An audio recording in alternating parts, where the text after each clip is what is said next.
who am I, जब inquiry करने बैठती हूँ तो who am I, फिर एक साइलेंस होता है, नहीं मिलती, and then who is God, what is God, and इन दोनों क्वेश्चंस जब मैं जवाब ढूंढने जाती हूँ अंदर, like it's just blank completely. देखिए, पहले तो ये समझिए, ये कोई ऐसा क्वेश्चन नहीं है कि आपने पूछ लिया कि हु एम आई या व्हाट इज गॉड, और ये आंसर एकदम से ही इंस्टेंटली एकदम से निकल करके आ जाएगा, जैसे कि नॉर्मली होता है दुनिया में। हमारे माइंड में कोई क्वेश्चन आता है, हम जा करके गूगल करते हैं और 1 मिनट में आंसर हमारे सामने होता है। ये आंसर ना तो आपको गूगल से मिलेगा, ना ये आपको किसी बुक से मिलेगा, ना कहीं और से मिलेगा। इस क्वेश्चन के दोनों ही, ये जो आपके क्वेश्चंस है, इसके जो आंसर्स आपको मिलेंगे वो मिलेंगे साइलेंस में। क्योंकि वो साइलेंस जिसको आप समझ रहे हैं कि मैंने अपने आप से क्वेश्चन पूछा हु एम आई, उसके बाद में एक साइलेंस था। अब वो साइलेंस क्या है? Basically that is absence of thought. उस वक्त माइंड में कोई थॉट नहीं होता है, यानी कि कोई आंसर नहीं निकल करके आ रहा है, क्योंकि जो भी आंसर आएगा वो मेमोरी से आएगा। तो अगर मेमोरी से ही निकल करके आना था ये आंसर, तो फिर उसका फायदा क्या है? वो तो आपको पता ही है, फिर इस क्वेश्चन को पूछने का ही क्या बेनिफिट है? तो इस क्वेश्चन का आंसर आपको मेमोरी में नहीं मिलेगा। इस क्वेश्चन का आंसर एब्सेंस ऑफ थॉट में भी नहीं है। Even this question who am I is a thought. मैं अच्छी हूं, मैं बुरी हूं, that is a thought. I am good enough, I am not good enough, these are also thoughts. भगवान है या भगवान नहीं है, दोनों ही थॉट्स हैं। तो सब कुछ ही थॉट है। बट होता क्या है, जब हम ये क्वेश्चन पूछते हैं और हमको कोई आंसर नहीं मिलता है, तो वो एक ऐसी स्टेट होती है जहां पर कोई थॉट नहीं होता है। But this absence of thought जिसको आप देख पा रहे हो, रजिस्टर कर पा रहे हो, this is only in relation to the presence of thought, prior presence of thought. उसके रिलेशन में आप कह रहे हो कि अभी कोई थॉट नहीं है। एब्सेंस ऑफ थॉट कब होता है? अगर उसको आपको एक्सपीरियंस करना है तो गहरी नींद में, इन डीप स्लीप। जब आप गहरी नींद में होते हो तब क्या कोई थॉट होता है? नहीं। That you can call it as absence of thought. उस वक्त कोई थॉट नहीं होता है। बट जब आप अपने आप से क्वेश्चन पूछते हो, या मेडिटेशन करते हो, या बैठते हो साइलेंस में, और कुछ देर तक होता है, कुछ थॉट चलते रहते हैं, फिर थोड़ी देर में थॉट चलने बंद हो जाते हैं, तो हम उसको क्या बोलते हैं उस स्टेट को? That is absence of thought. That is not absence of thought, because you are aware of that absence of thought. So that is also a thought. Actual में थॉट अगर एब्सेंट हो जाएगा तो नींद आ जाएगी, एक गैप होगा, वहां पर आप भी नहीं होगे। देखो, ध्यान से समझो, ये जो क्वेश्चन पूछ रहा है या पूछ रही है, आपने क्वेश्चन पूछा ना, तो आपके अंदर कोई है ना जिसने क्वेश्चन पूछा, उसको आप माइंड बोल सकते हो। तो उस माइंड ने एक ऐसी स्टेट को ऑब्जर्व किया जहां पर थॉट्स हैं, प्लस उस माइंड ने ही क्वेश्चन पूछा, फिर उस माइंड ने ही एक ऐसी स्टेट को देखा जहां पर कोई थॉट्स नहीं है। But this is all in relation to what? In relation to you. तो आप एक्चुअल में जो हो वो इन तीनों ही स्टेट्स के बियॉन्ड हो। ये तीनों स्टेट्स आती जाती रहती हैं, यानी कभी थॉट ज्यादा होते हैं, कभी थॉट्स कम होते हैं, कभी थॉट्स ऐसा लगने लग जाता है कि नहीं है, कभी थॉट्स एक्चुअल में नहीं होते हैं, जैसे कि गहरी नींद में। जैसे आप किसी क्लासरूम में बैठे हो, आप क्लास चल रही है, सामने आपके प्रोफेसर हैं, कभी तो होता है कि आप उनको सुन रहे हो, कभी होता है ध्यान वहां से हट जाता है, माइंड में कुछ और चलने लग जाता है, कभी होता है एकदम से ही सब कुछ ब्लैंक हो जाता है, यानी माइंड में कुछ भी नहीं चल रहा होता है, और कभी होता है कि ये भी ध्यान नहीं रहता है कि सब कुछ ब्लैंक हो गया है, यानी वो एक्चुअल में गैप होता है कि अगर एकदम से प्रोफेसर पूछता है कि हाँ भाई आपका ध्यान कहाँ है, तो आप बता तक नहीं सकते कि मेरा ध्यान कहाँ है। That is absence of thought. आपको इस सवाल का जवाब कब मिलेगा? ना तो जागते हुए मिलेगा, ना सपनों में मिलेगा, ना गहरी नींद में मिलेगा। ना इसका जवाब साउंड में है, ना साइलेंस में है। आई एम नॉट श्योर आपने मेरे सेशंस जो देखे हैं स्पिरिचुअलिटी वाले चैनल पे, वो कितना डीपली देखे हैं। Have you ever experience the sound of silence? मैंने बैठती हूँ और सुना है साउंड ऑफ साइलेंस को, बट दैट्स अबाउट इट। क्या होता है साउंड लेकिन ऑफ साइलेंस? कैसा है, होता है वो एक्सपीरियंस? क्या होता है उसमें? It's just like a wave जो basically that's what it sounds like. तो क्या उस वेव में अप डाउन होता है या बिल्कुल फ्लैट है? वो फ्लैट है। फ्लैट है। तो आपने साउंड ऑफ साइलेंस को एक्सपीरियंस किया, उसको क्या कहोगे? उसको साउंड कहोगे या उसको साइलेंस कहोगे? दोनों कह सकते हैं या नहीं कह सकते? सोचो, आप उसको साउंड क्यों कह रहे हो? क्योंकि वो कानों से तो नहीं आ रही, आप कानों को बंद करो तब भी आएगी आपको वो साउंड। तो उसको साउंड कैसे कह सकते हो? साउंड मतलब क्या? जो कानों से आए। साइट मतलब क्या? जो आंखों से दिखे। तो क्या साउंड ऑफ साइलेंस को आप आंखों से एक्सपीरियंस कर रहे हो या कान से कर रहे हो? आपको लग रहा है कि आप कान से एक्सपीरियंस कर रहे हो, नहीं, इसका कानों से कोई कनेक्शन नहीं है। Close your ears, close your eyes, then also it's there. तो क्योंकि ये कानों से आप इसको नहीं परसीव कर रहे हो तो इसको साउंड नहीं कहा जा सकता है। आप इसको साउंड बोल रहे हो क्योंकि ये साउंड के जैसी लग रही है आपको। Basically this is a wave, this is a vibration, जो दो चीजों के टकराने से पैदा नहीं हो रही है, जो आती It's जाती there, नहीं है yeah. बाकी सब वाइब्रेशंस की तरह। इसको बारीकी से ऑब्जर्व करो, ये जो साउंड ऑफ साइलेंस है ये क्या है। इसको ना आप साउंड कह सकते हो ना इसको साइलेंस कह सकते हो। क्यों नहीं कह सकते साइलेंस? क्योंकि हम साइलेंस किसे कहते हैं? जब बोलना बंद कर देते हैं। जब कोई साउंड नहीं होती है, यानी जब कुछ सुनाई देना बंद हो जाता है। बट ये तो सुनाई दे रही है, तो इसको साइलेंस कैसे कहोगे? तो इट इज नाइदर साउंड, क्योंकि इसका कानों से कोई रिलेशन नहीं है, नाइदर इट इज साइलेंस, क्योंकि इसमें साउंड है। That's why I have called it the sound of silence. तो अब आराम से बैठ करके ये देखो कि क्या साउंड ऑफ साइलेंस आपका जो थॉट है, आपका जो मैं है, उससे पहले है या उसके बाद में है? जिसको भी आप मैं कहते हो, क्या वो सिर्फ एक थॉट नहीं है? क्या वो सिर्फ एक परसेप्शन नहीं है? ध्यान से समझना, मैं शॉर्ट में इसको समझाने की पूरी कोशिश करूंगा अपनी तरफ से, बट ये इतनी जल्दी समझ आने वाली चीज नहीं है। It takes years of contemplation and thought to understand कि व्हाट इज बियॉन्ड थॉट। देखो, जिसको हम एक्सपीरियंस बोलते हैं, वो एक्सपीरियंस क्या होता है? या तो आपको अपने 5 सेंसेस के थ्रू कोई एक्सपीरियंस होता है, वो हमें भी होता है और जानवरों को भी होता है, राइट? तो ये आप बोल सकते हो, ये जो 5 सेंसेस के थ्रू होता है, आप बोल सकते हो ये हो गए हमारे 5 dimensions through which we experience the universe. एक है 6th डायमेंशन, वो क्या है? हमारी मेमोरी। इन 5 सेंसेस के थ्रू जो भी आपने परसीव किया वो मेमोरी में स्टोर हो जाता है। अब स्टोर कैसे होता है? कोई साउंड आई और गई तो क्या वो स्टोर हो जाती है? आपने कुछ देखा, सुबह से रात तक कितना कुछ देखते हो, क्या वो सब कुछ मेमोरी में स्टोर हो जाता है? नहीं। नहीं। तो उसको स्टोर कैसे किया जाता है? जैसे कंप्यूटर में किसी चीज को स्टोर कैसे किया जाता है? Through language. Without language how can a software exist? Without software उस हार्डवेयर में क्या डेटा होगा, क्या इंफॉर्मेशन होगी? तो आप जो भी ये एक्सपीरियंसेस होते हैं 5 सेंसेस के थ्रू, उसको एक नाम दे करके, उसको आइडेंटिफाई करके अपनी मेमोरी में स्टोर कर लेते हो। जिसको आपने आइडेंटिफाई किया वो तो स्टोर है, जिसको नहीं किया वो स्टोर नहीं है। जैसे जब आप छोटे थे, मान लो 1 साल के, 1.5 साल के, तो कितना कुछ एक्सपीरियंस करते थे सुबह से रात तक, क्या वो सब कुछ है मेमोरी में? नहीं। नहीं है। बट जिसको आइडेंटिफाई कर लिया वो सब है मेमोरी में। या जिसके साथ में कोई सेंसेशन जुड़ गई या कुछ ना कुछ जुड़ गया।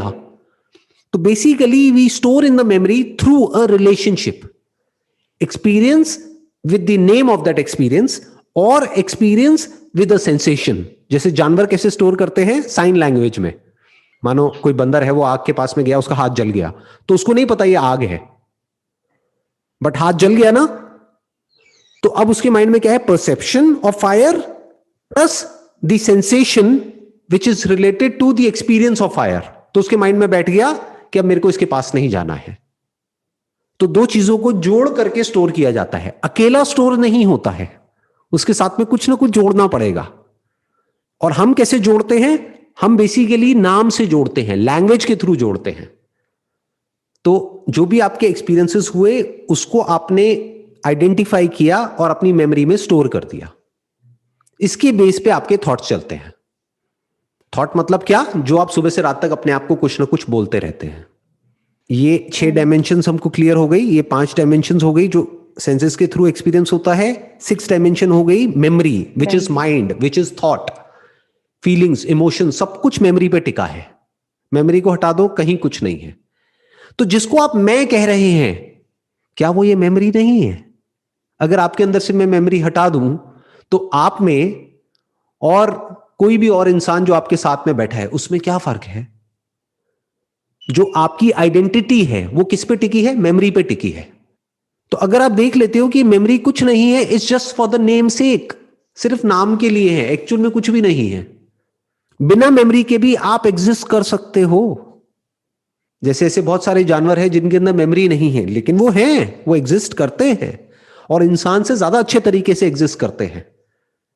जब भूख लगती है खाते हैं, जब पेट भर जाता है तो रुक जाते हैं। उनके अंदर वो इंटेलिजेंस फीडेड है, और उनकी लाइफ हमसे बेटर ही है, बहुत सारे मायनों में बुरी नहीं है।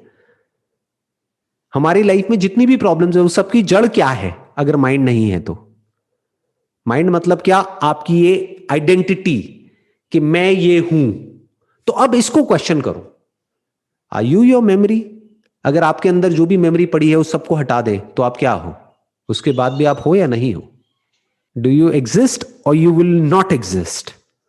ऐसे समझना होता है कि जब आप अपनी मेमोरी को क्वेश्चन करते हैं तो इसी मेमोरी के साथ में ये जो आपकी ईगो है, ये जो सेंस ऑफ सेल्फ मेमोरी पे टिका हुआ है, ये भी डिसॉल्व हो जाता है।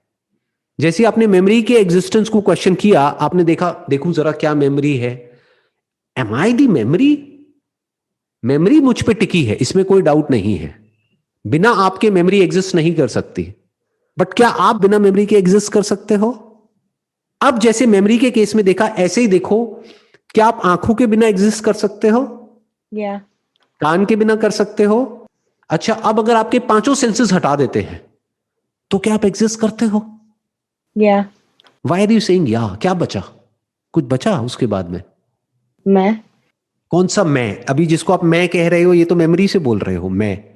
उस वक्त अगर मेमोरी को हटा दिया तो कोई बोलने वाला ही नहीं है कि मैं।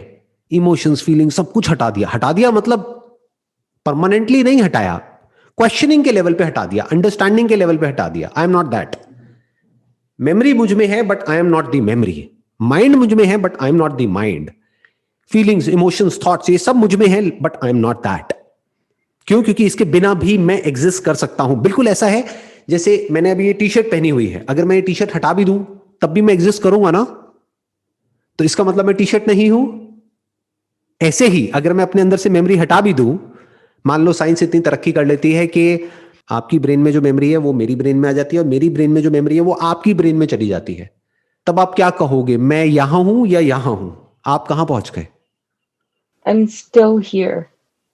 You are still here, but क्या क्या है वहां पर? सब कुछ तो यहां आ गया। अगर मेमोरी यहां आ गई तो आपका पूरा पास्ट यहां आ गया, आपका फ्यूचर यहां आ गया, सब कुछ तो यहां आ गया, वहां बचा क्या? ये जो अभी हम कर रहे हैं ना, दिस इज रियल मेडिटेशन। ये जो इंक्वायरी कर रहे हैं, इस तरह से जब आप देखने लग जाते हो ना चीजों को, तो चीजें क्लियर होने लग जाती हैं। तो मेमोरी के लेवल पे समझना बहुत मुश्किल नहीं है, अगर हम आराम से ठंडे दिमाग से समझें कि अगर मेमोरी में नहीं हूं, क्योंकि उसके बाद भी कॉन्शियसनेस बची रह जाती है जो सेंसेस के थ्रू परसीव कर रही है, और अगर मैं सेंसेस को भी हटा दूं तो क्या बचा रहता है? उसका कोई प्रूफ है क्या? बिकॉज साइंस में प्रूफ चलता है, बिलीफ नहीं चलता है। आपने गॉड की बात करी, God is basically a belief, but अभी जो मैं बात कर रहा हूं that is not a belief. ये सब रियलिटी पर बेस्ड है। तो ध्यान से देखो, 5 सेंसेस को हटाने के बाद में क्या बचा रह जाता है? ये साउंड ऑफ साइलेंस। क्या ये आपके 5 सेंसेस से कनेक्टेड है? क्या इसको नहीं। आंखों से परसीव कर रहे हो, कानों से कर रहे हो, नाक से कर रहे हो? नहीं। नहीं। कैसे कर रहे हो? इसका आपके सेंसेस से कोई कनेक्शन नहीं है। This is beyond your senses and beyond mind, beyond thought. तो वो जो इस सब को हटाने के बाद भी बचा रह जाता है, वो आप हो। There is no experiencer there who is different from you और me. There is only experiencing of the sound of silence. और ये दो अलग अलग नहीं है, ये दो एक ही है। तो इस साउंड ऑफ साइलेंस से तक मतलब ये है, लेकिन एक्सपीरियंस के लेवल पे जब हम लाइक इन हम देखेंगे कैसे कि we are sound of silence. इस एक्सपीरियंस की जो अंडरस्टैंडिंग है दैट इज सेल्फ रियलाइजेशन। अब इसके ऊपर कोई और एक्सपीरियंस नहीं है। साउंड ऑफ साइलेंस के ऊपर कोई एक्सपीरियंस नहीं है। दुनिया की सारी मेडिटेशंस यहां तक पहुंचने के लिए है। साउंड ऑफ साइलेंस तक पहुंच गए, अब इसकी अंडरस्टैंडिंग है जैसे एक साइंटिस्ट समझता है, बस उस अंडरस्टैंडिंग को ठीक करना है। अब यहां तक पहुंचा कैसे जाए इस अंडरस्टैंडिंग तक, देखना, ध्यान से समझना, मैं एग्जांपल से समझाऊंगा आपको। अर्थ और सन के बीच में लाइट है, ट्रैवल कर रही है। सन और मून के बीच में लाइट है, ट्रैवल कर रही है। क्या लाइट दिखती है? नहीं। बट क्या लाइट है? है। बट वो तो डार्कनेस है जिसको आप लाइट कह रहे हैं। लाइट डार्कनेस में नहीं है क्या? लाइट कब दिखती है? जब लाइट या तो रिफ्लेक्ट करती है, या रिफ्रैक्ट करती है, या डिस्पर्स होती है। यानी किसी ऑब्जेक्ट के कांटेक्ट में आती है, किसी मटेरियल के कांटेक्ट में आती है, तब लाइट विजिबल हो जाती है। बिल्कुल इसी तरह से ये जो साउंड ऑफ साइलेंस है, दिस इज कॉन्शियसनेस। तो ये जो साउंड ऑफ साइलेंस है, ये गॉड है? ये जो गॉड का कॉन्सेप्ट है, ये कहां से आ रहा है? क्या एक्चुअल में आपने गॉड को देखा है, या उनकी बात को नहीं। सुना है, या मेमोरी से आ रहा है? नहीं, मेमोरी से आ रहा है। राइट। तो जो भी कुछ मेमोरी से आ रहा है, that is just a thought, that is just an idea, that is just a concept जो हमारी ब्रेन पैदा करती है। किसी जानवर से जाकर के पूछो, अगर उनकी भाषा आपको आती है, कि भगवान क्या होता है, तो अगर वो बोल सकते होंगे और वो समझ सकते होंगे, तो वो भगवान की फिगर अपने जैसी बनाएंगे। इंसान जैसा तो बिल्कुल नहीं बनाएगा, बट इंसान ने जितने भी भगवान बनाए हैं वो अपने जैसे बनाए हैं। इंसान की हरकतें भगवान वाली हैं क्या? इस प्लैनेट के लिए कुछ बहुत अच्छा कर रहा है क्या इंसान? ग्लोबल वार्मिंग के बारे में सुना है ना आपने? पेड़ों को काटता चला जा रहा है, जंगलों को काटता चला जा रहा है, पोल्यूशन बढ़ता चला जा रहा है। धीरे धीरे ये प्लैनेट मर रहा है। किसकी वजह से? कौन से जानवर की वजह से? इंसान की वजह से। तो कौन सी हरकतें इंसान की ऐसी हैं जो आप कहोगे कि भगवान वाली हैं? तो भगवान का मतलब क्या, ये पूछो अपने आप से। ये नहीं कि भगवान कहां है, भगवान कैसा है, ये पूछो भगवान मतलब क्या। भगवान मतलब, जैसे बोलते नहीं है धनवान। धनवान मतलब कौन? जिसके पास में पैसा है, जो पैसे का मालिक है। तो भगवान मतलब क्या? भग मतलब ये पूरा जो भी कुछ है, धरती जल अग्नि वायु आकाश, जिसका ये सब कुछ है, जिसमें ये सब कुछ है, वो भगवान है। वो लॉज जिसके बेस पर ये पूरा यूनिवर्स ऑपरेट कर रहा है, वो भगवान है। तो वो मटेरियल जिसका पूरा यूनिवर्स बना है, क्या आप भी उसी मटेरियल के नहीं बने हो? आप किसी अलग मटेरियल के बने हो क्या? क्या दो अलग अलग मटेरियल है? क्या जो कॉन्शियसनेस आप में है और किसी जानवर में है, या किसी और इंसान में है, फिर वो इंसान चाहे यूएस में हो, इंडिया में हो, यूके में हो, कहीं भी हो, क्या वो कॉन्शियसनेस अलग अलग है? क्या वो अवेयरनेस अलग अलग है, या एक ही है? एक ही है। तो वो जो कॉन्शियसनेस है वो ही भगवान है। अब समझना सिर्फ इतना सा है कि कॉन्शियसनेस क्या है। Is it a material phenomena, और it's the sound of silence which is not a material?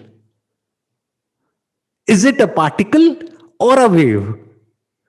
Quantum mechanics को, क्वांटम फिजिक्स को अगर आप स्टडी करोगे, तो ये पार्टिकल और वेव वाला जो फिनोमिना है, इसको बारीकी से अगर आप समझोगे, तो आपको समझ आएगा कि जिसको भी हम मटीरियल बोलते हैं, मैटर बोलते हैं, that is nothing but a wave in the absence of an observer. But that observer is not a living being. That could even be a camera. The proof is कि जरूरी नहीं है इस universe के exist करने के लिए किसी एक कॉन्शियस ऑब्जर्वर का वहां पर होना जरूरी है। आप एक कैमरा प्लेस कर दो तो जो भी कुछ हो रहा होगा वो रिकॉर्डिंग हो गई। इसका मतलब क्या है कि जैसा बहुत सारे साइंटिस्ट सोचते हैं, या बहुत सारे सो कॉल्ड स्पिरिचुअल लोग सोचते हैं कि इस यूनिवर्स को एग्जिस्ट करने के लिए एक कॉन्शियस बीइंग का होना जरूरी है, ये सच नहीं है, ये झूठ है। क्यों? क्योंकि अगर आप एक कैमरा भी प्लेस कर देते हो विच इज नॉट कॉन्शियस, तो आप रिकॉर्ड कर सकते हो वहां पर जो वीडियो है और जो ऑडियो है। तो दैट मीन्स कि इस यूनिवर्स को एग्जिस्ट करने के लिए एक इंस्ट्रूमेंट चाहिए जो खुद एक मटेरियल है। तो ये मटेरियल यूनिवर्स किस में एग्जिस्ट करता है? एक मटेरियल में। तो consciousness is neither the instrument through which you are recording, neither it is what is visible in the instrument. But अगर बारीकी से आप ऑब्जर्व करते चले जाते हो, तो आप देखते हो कि ये जो पूरा यूनिवर्स है, ये जो फिनोमेना आपको दिख रहा है, वो सेंसेस के थ्रू वैसा दिख रहा है। बट अब तो साइंस ने इतनी तरक्की कर ली है कि अगर उसी को हम सेंसेस के थ्रू ना देखें, किसी और मशीन के थ्रू देखें, तो जिसको हम पार्टिकल कह रहे हैं वो तो वेव है। यानी हम दीवार के आर पार देख सकते हैं, बॉडी के आर पार देखते ही है ना, एक्सरे के थ्रू, सीटी स्कैन के थ्रू, एमआरआई के थ्रू कैसे देख लेते हैं? अगर ये मैटर है तो इसके आर पार कैसे देख लेते हैं? It's a wave. तो जब कोई इंस्ट्रूमेंट आता है, ये आंखें एक इंस्ट्रूमेंट के जैसी हो गई, कान इंस्ट्रूमेंट के जैसे हो गए, नाक इंस्ट्रूमेंट के जैसा हो गया, तो जैसे ही कोई इंस्ट्रूमेंट हम प्लेस कर देते हैं तो depending upon the quality of the instrument वो वेव पार्टिकल जैसी लगने लग जाती है। जैसा इंस्ट्रूमेंट प्लेस कर दोगे वैसा ही ये यूनिवर्स दिखने लग जाएगा। इसीलिए कहते हैं वेदों में यथा दृष्टि तथा सृष्टि। दृष्टि मतलब क्या? जिस नजरिए से आप देख रहे हो, जिस इंस्ट्रूमेंट से आप इस यूनिवर्स को देख रहे हो, ये इंस्ट्रूमेंट बिल्कुल वैसा ही है आपके लिए। सोचो एक चींटी के लिए ये यूनिवर्स कैसा है? छोटा। ये छोटा बड़ा तो हम बोल रहे हैं, बट उसके लिए छोटा मतलब क्या और बड़ा मतलब क्या? अगर आप कह रहे हो चींटी के लिए छोटा है, तो क्या हाथी के लिए बड़ा है ये यूनिवर्स? छोटा बड़ा क्या होता है? ये तो हम अपनी मेमोरी से लेबल लगा रहे हैं। उसके लिए तो ये यूनिवर्स अपने आप में कंप्लीट है। मतलब एक चींटी का यूनिवर्स भी अपने आप में कंप्लीट है, और हमारा भी कंप्लीट है, और एक हाथी का भी कंप्लीट है। लेकिन सब इस यूनिवर्स के छोटे छोटे फ्रेगमेंट को देख रहे हैं, पूरे को नहीं देख पा रहे हैं। ऐसा कोई इंस्ट्रूमेंट नहीं है जिसके थ्रू पूरे को देखा जा सके। बट एक तरीका है, आप पूरे मटेरियल फिनोमेना को नहीं देख सकते कभी भी, बट इस मटेरियल फिनोमेना के पीछे जो रियलिटी है, जो अब साइंस भी कह रही है, यानी कि वो वेव जिस पर ये सब कुछ टिका हुआ है, उसको तो देख सकते हैं ना। That is the sound of silence. वही कॉन्शियसनेस है और वही इस मटेरियल फिनोमेना का सच है। वही सत है, वही चित है। सत मतलब क्या? सत्य, जो था, है और रहेगा। जब हम like when we try to go and find ourselves, don't we need a thought for that too? Right, absolutely. ये सब कुछ जो भी हम अभी डिस्कस कर रहे हैं, ये सब थॉट के रेल्म में आ रहा है। तो थॉट से हम समझ रहे हैं थॉट की लिमिटेशन को। थॉट से हम ये समझ रहे हैं कि जिसको हम थिंकर बोल रहे हैं और थॉट बोल रहे हैं, there is no separate thinker other than the thought. There is no separation between the thinker and thought. There is no separation between the observer and the observed. इसको हमने थॉट के थ्रू ही समझ लिया। तो thought को उसी जगह पे रखा जहां पर वो जरूरी है, जितना जरूरी है बस वहीं तक रखा। जैसे इस दुनिया में काम करने के लिए, गाड़ी चलाने के लिए, अपना कुछ पढ़ाई करने के लिए या कोई काम करने के लिए थॉट जरूरी है ना, बिना थॉट के कैसे करोगे? बट अंडरस्टैंडिंग के लेवल पे ये मैं और तू मिट गया। That is the beginning of love and compassion. Love मतलब क्या? वननेस। प्यार ऐसा नहीं है कि किसी एक से होता है और बाकियों से नहीं होता है। अगर होता है तो सबसे होता है, और नहीं होता है तो किसी से भी नहीं होता है। एक और चीज है जो मतलब in me, like this burning desire for absolute freedom. Is this it?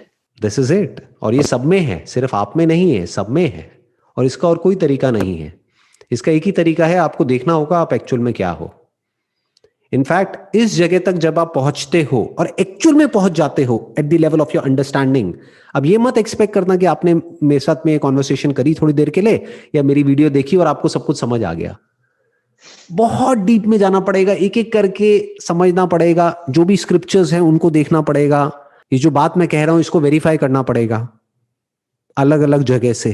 कुछ बुद्धिस्ट टेक्स्ट हैं, कुछ वेदों में कुछ लिखा हुआ है, कुछ यहां पर है, कुछ वहां पर है, कुछ लोग हैं जिन्होंने पास्ट में ऐसी बातें करी है। तो आपको देखना होगा कि जो मैं कह रहा हूं is it just my own stand point या सब कुछ उसी के बारे में बात कर रहे हैं। मतलब पास्ट में जो भी लोग हुए हैं जिन्होंने भी सच को जाना है, क्या वो सब अलग अलग बात कर रहे हैं, सब एक ही बात कर रहे हैं? तो जब आप वहां तक पहुंच जाओगे at the level of your understanding, तो that is absolute freedom. Because if you are the sound of silence, तो अब दुनिया की कौन सी ताकत आपको बांध सकती है? अब देखते चले जाओ साउंड ऑफ साइलेंस कैसी है। तो जैसी साउंड ऑफ साइलेंस है वैसा ही भगवान है और वैसे ही आप हो। There is no separation between atma and paramatma. मतलब क्या? वो ना पैदा होती है ना मरती है। मतलब आप ना पैदा होते हो ना मरते हो। तो मौत का डर निकल गया, मरने का कोई तरीका नहीं है। और जब पैदा ही नहीं होती है तो रीबर्थ का कॉन्सेप्ट कहां है? रीबर्थ के लिए पहले बर्थ तो होना चाहिए ना, फिर आएगा ना concept of rebirth. This is absolute freedom, you are everywhere. इस पूरे यूनिवर्स में ऐसी कोई जगह नहीं है जहां पर आप नहीं हो। ये पूरा यूनिवर्स आप में है, including but not limited to this body जिसके थ्रू अभी आप परसीव कर रहे हो। तो इसको भी नेगेट नहीं करना है, इसकी केयर करनी है, इसका ध्यान रखना है। बट साथ में ही यूनिवर्स में और भी जितने भी लोग हैं, फिर चाहे वो इंसान है चाहे जानवर है, सबके बारे में अच्छा सोचना है। क्यों? क्योंकि वो भी मुझसे अलग नहीं है, मैं उनमें भी हूं और वो मुझ में है। तो अब मैं किससे कॉम्पीट करूं, किससे लड़ूं, किससे नफरत करूं और क्यों करूं? दुखी होने की अब क्या वजह है आपके पास में, अगर आप साउंड ऑफ साइलेंस हो तो?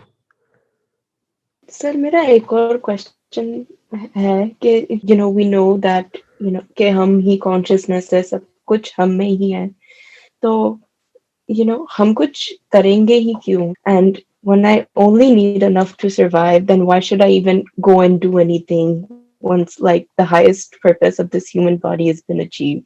फिर आप जो भी कुछ करोगे ना, वो सिर्फ अपने लिए नहीं करोगे, बस इतना सा फर्क आ जाता है। अभी आप जो भी कुछ कर रहे हो वो अपने लिए कर रहे हो, तो आपके सारे दुखों की जड़ कौन है? आप खुद ही हो।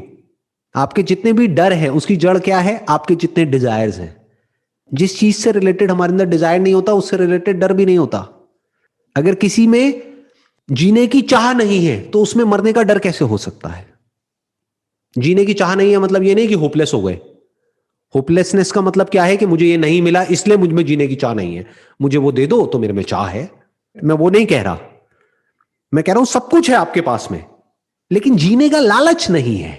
क्यों? क्योंकि जिंदगी और मौत में कोई फर्क नहीं है। जब आना होगा आएगा, जब नहीं आना होगा नहीं आएगा। तो अब आप काम क्यों करोगे, कुछ भी क्यों करोगे? जो भी करोगे वो सिर्फ अपने लिए नहीं करोगे, वो सबके लिए करोगे। वो करोगे जिसमें सबका भला है। अब आपकी विजन में सब इंक्लूड हो गए। नहीं तो आपकी विजन कहां तक होती है? मैं, मेरी फैमिली और मेरे फ्रेंड्स, मेरी जॉब या मेरा बिजनेस, मेरे एम्प्लॉइज या मेरा एम्प्लॉयर, मेरा बॉस, बस यहीं तक होती है। इन सबका सेंटर पॉइंट क्या है? मैं। अब आप कैसे बन गए? Now you are like a centre which is everywhere but circumference nowhere.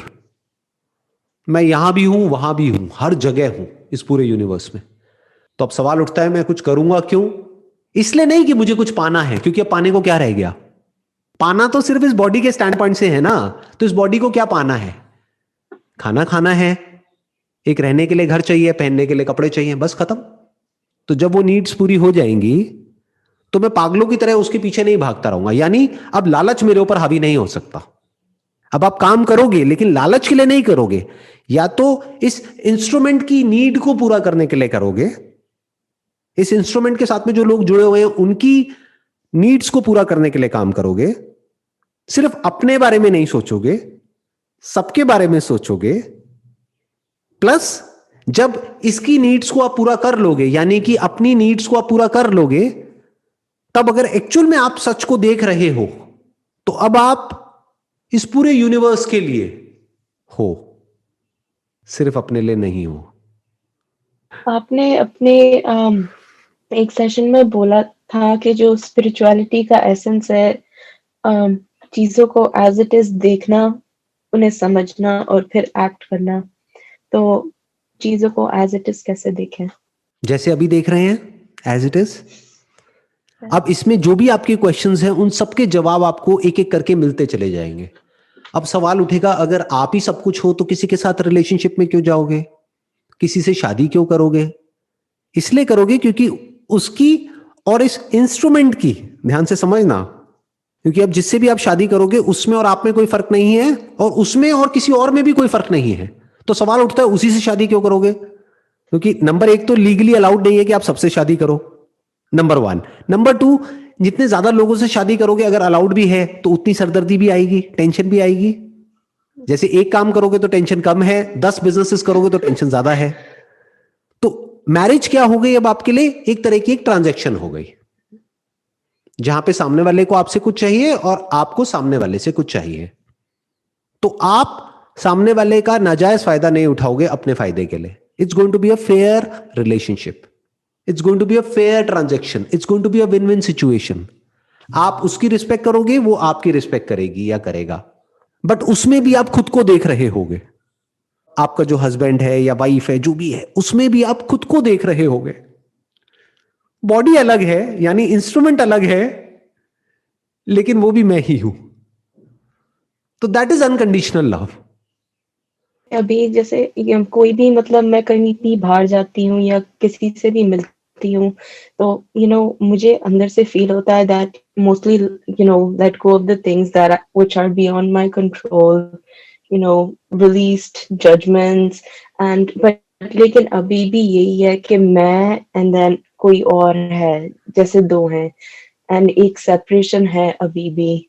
देखो ध्यान से समझना, एक है eight the level of your thinking and feelings and emotions, ये एक अलग लेवल है. एक है eight the level of your understanding.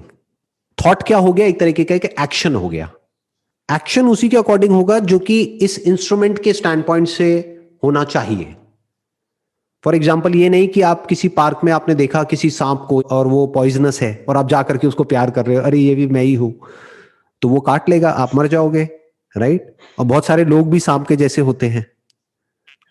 तो आप उन लोगों को समझोगे, उनसे नफरत नहीं करोगे, बस उनसे डिस्टेंस मेंटेन कर लोगे. उनके साथ रिलेशनशिप में नहीं जाओगे, क्योंकि वो रिलेशनशिप टॉक्सिक होगी. किसके लिए टॉक्सिक होगी? उसके लिए भी और आपके लिए भी. मैं मतलब क्या, यहां पर किस स्टैंड पॉइंट से मैं की बात कर रहा हूं, ये instrument. But at the level of consciousness कोई फर्क नहीं पड़ता. कोई आ रहा है, जा रहा है, कोई मर रहा है, पैदा हो रहा है, कोई जुड़ रहा है, कोई अलग हो रहा है, किसी की शादी हो गई, किसी का डिवोर्स हो गया, क्या फर्क पड़ता है? There is absolutely no difference at the level of consciousness. तो at the level of understanding you are always stable. That is like unshakeable ground. जैसे एक साइंटिस्ट की अंडरस्टैंडिंग है about the law of gravity, लेकिन इसका मतलब ये नहीं कि अगर वो समझता है तो ऊपर से छलांग लगा देगा तो वो बच जाएगा. वो भी गिरेगा, वो भी मरेगा.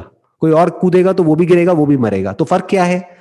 बस एक साइंटिस्ट समझता है लॉ ऑफ ग्रेविटी को, उसके हिसाब से एक्ट करता है.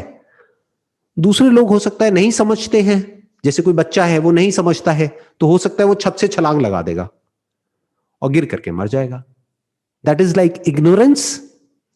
वो बच्चा इग्नोरेंट है, उसको भी समझ नहीं है कि लॉ ऑफ ग्रेविटी कैसे ऑपरेट करता है. उसको ये नहीं समझ है कि अगर मैं ऊपर से गिरा तो नीचे गिर जाऊंगा. वो बच्चा छोटा है, अभी 1-1.5 साल का है, बट साइंटिस्ट को पता है. तो he has got knowledge about the law of gravity, तो वो ऐसी बेवकूफी कभी नहीं करेगा.